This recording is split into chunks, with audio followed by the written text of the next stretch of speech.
teachers, let's simplify the new trimester lesson plan using Gemini AI.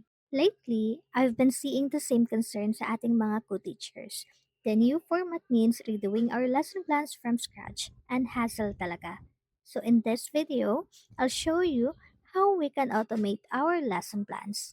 First, open Gemini AI, then go to Gyms. This is where you create your custom AI assistant. Makikita niyo ang gem sa left side panel ni Gemini. Click gem, then find the new gem sa right side. Click niyo lang para makakreate tayo ng new gem. This is where you define the new trimester lesson plan format like objectives, learning experiences, and assessment or lahat ng parts ng lesson plan. Think of this as training your AI once para hindi ka na paulit-ulit mag-type ng prompt every time. Lagyan niyo ng name and descriptions ang gem niyo. Ang pinakamahalaga rito ay ang instructions. Ito ang mag-o-automate ng gem natin. I have already prepared my instructions para hindi maging super haba ng video natin. So copy-paste ko na lang.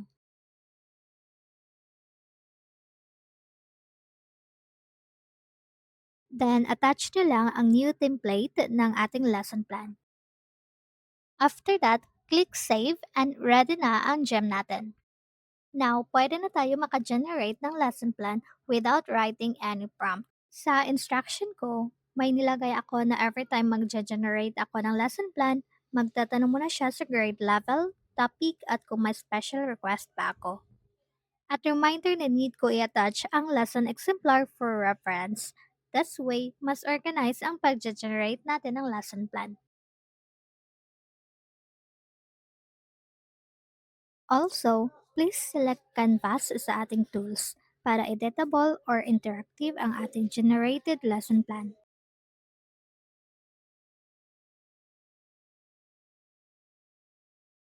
And here is our lesson plan, generated without writing any prompt. Kumpleto na ang parts ng lesson plan natin, pero since AI generated ito, kailangan pa rin natin i-adjust para mas mag-fit sa learning styles ng ating mga bata. Ang kagandahan kapag naka-canvas, pwede nating iselect lang yung parts na gusto nating i-modify. Then automatic na mag-a-adjust yung lesson plan. Hindi na maaapektuhan yung ibang sections. Pwede rin natin i-contextualize or localize ang lesson plan. Kailangan lang mas maging specific tayo sa pagbibigay ng instruction. As you can see, localized na ang ating lesson plan. Lahat ng mga references ay naka-refer na sa Cebu. And that's how we automate our trimester lesson plan. Pwede natin i-try ulit kung automatic pa rin.